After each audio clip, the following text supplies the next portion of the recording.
Hey, okay. I totally told Allison that I would record this earlier today, and I did not. So here it is. B2. This is what we did in Thursday's awesome, super fun class that some people missed due to prom. But anyways, we reenacted a lifeguard situation. Ooh, I gotta pull up a pic. Timeout. Okay, I'm back. I had to grab the picture. Okay, so we totally reenacted this. Seamus is the lifeguard right now, but okay, here's the picture. So here's the lifeguard. And we set up a bunch of desks to be the beach line right here. And then we had the ocean over here, the ocean. And Ken was drowning right here in the water. So the lifeguard has to save Ken. And we had some times, I can't remember what they were, but so I'll just make them up. So I think the lifeguard could travel 5 meters per second on land and, was it centimeters per second? I guess.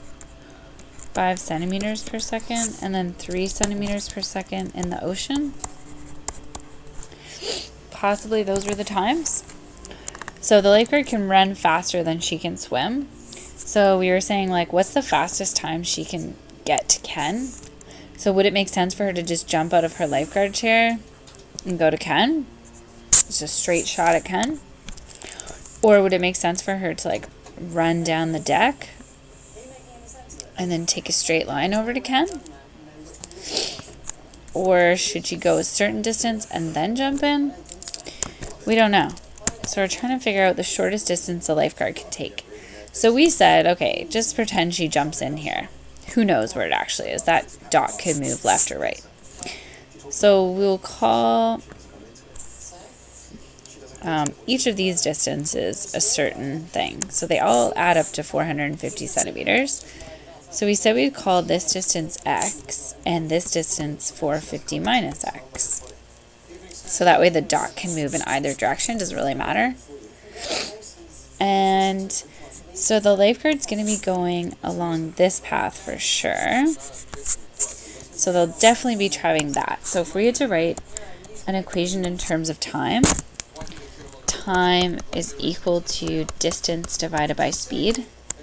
So if we wanted to write an equation for time, we could say the lifeguard's going to travel a distance of 450 minus x over a speed on land is 5 plus they're also going to need to travel from this dot over to Ken. So we said that this distance can be determined with the Pythagorean theorem. Since we don't know the diagonal distance, we do know this is 280, this line here, and we know this bottom line is x. So if we had to write this distance here, we could say x squared plus 280 squared. A squared plus b squared equals c squared. So now we know we've got x squared plus 280 squared over, they can swim at 3 centimeters per second. So that's our equation. And we want to try to find the minimum speed, or sorry, the maximum speed, maximum time, sorry. We're trying to find the max time that the lifeguard can save Ken. Oh gosh, I'm an idiot. The minimum time. Ha! We're trying to find the fastest time, so minimum. Got it. Right? So max and min derivative. What's the derivative of this craziness? Find the derivative. Derivative of 450. You know what? Before I find the derivative, let me just 5 minus 1 over 5x, 2 fractions, if that's more helpful. And then this, I could put a 1/3 instead of a divide by 3. And I could say x squared plus 280 squared to the power of a half instead of the square root. So this just makes the derivative. So then when we take the derivative, that's negative 1 over 5x, the derivative of that's just negative 1 over 5, plus, then this we got to do chain rule, so we do 1/3 times 1/2 times x squared plus 280 squared. Then the derivative of the inside is 2x. So that's the derivative of that. Okay. Then, now we just have to solve for, we're going to make the derivative equal to 0 and solve for x.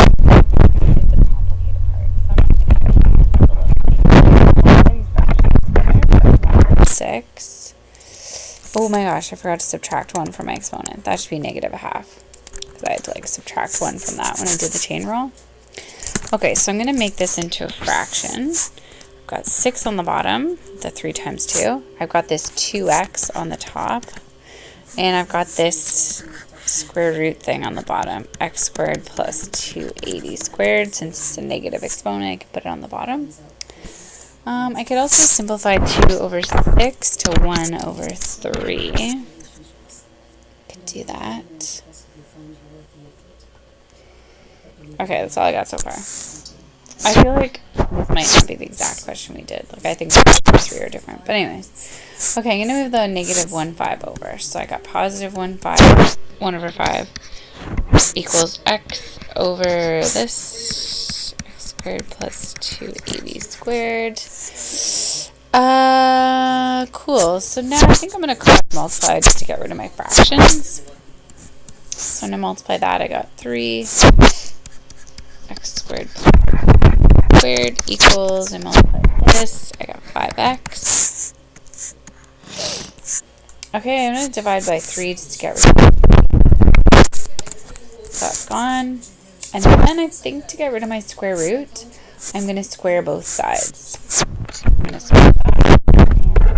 So the square root and the square cancel out. So I got x squared plus 280 equals 5x squared, which is 25x squared over 9. Okay, getting closer. Then I might as well move.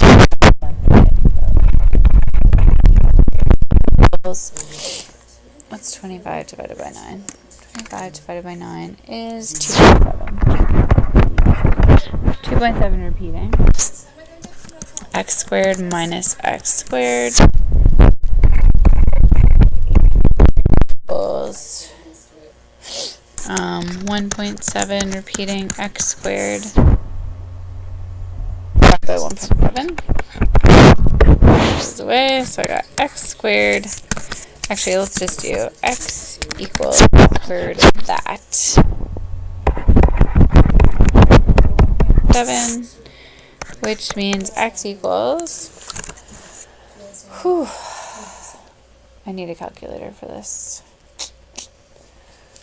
Okay, 280 squared divided by 1.77777778 equals square root of that. So I got x equals, I'm going to just round it to 210. 210. So what was x again? Oh, it was the distance the guy was running. Okay, so if I did this correctly, I got x equals 210, which means this value here is 210 centimeters. So this is 240 centimeters. Okay, so now I could totally figure out what it takes for the lifeguard. So we got, they're going, so if I wanted to answer the actual question, time, so they're running 240 centimeters at 5 centimeters per second plus, oh yeah, what's that distance? So we got 210 squared plus 280 squared square rooted, so 350 is the distance they're going diagonally. So 350 over 3, so the total time it's going to take is 164.7 seconds to save Ken. Cool. If that's correct. That's what we did on Thursday's class, the entire period. Because it was actually really hard to do the equation. And then finding the derivative was okay, but then actually solving it was tricky. Okay, then Friday's class. We did a question like we did before, so you've already seen this. We did a volume question. So we said the volume of a tin can is 1,000 centimeters cubed. So we wanted to know what would the radius and the height of the can need to be so that you could minimize the surface area of the can. Okay, so how we did this one was we said 1,000 is equal to pi r squared times height for the volume. Since we're minimizing surface area, I'll just use S. Surface area is equal to 2 pi r squared plus 2 pi r h. And then we said, okay, like we need to calculate the derivative of this equation, but currently we have r's and h's, and we just want it in terms of one variable. So we thought, hey, let's isolate h from this equation, which would give us 1,000 divided by pi r squared is equal to h. So then we took our surface area formula and we subbed in h. And then we said, hey, cancel the pi's, cancel the r's. So surface area equals 2 pi r squared plus r, which I'm going to say r to negative 1. The surface area formula. And we're just going to take the derivative of it. So if I take the derivative of this, it's 4 pi r. Take the derivative of this, it's negative 2,000 r to the negative 2. That's the derivative, and then I just set it equal to 0 so I can minimize it. So 4 pi r.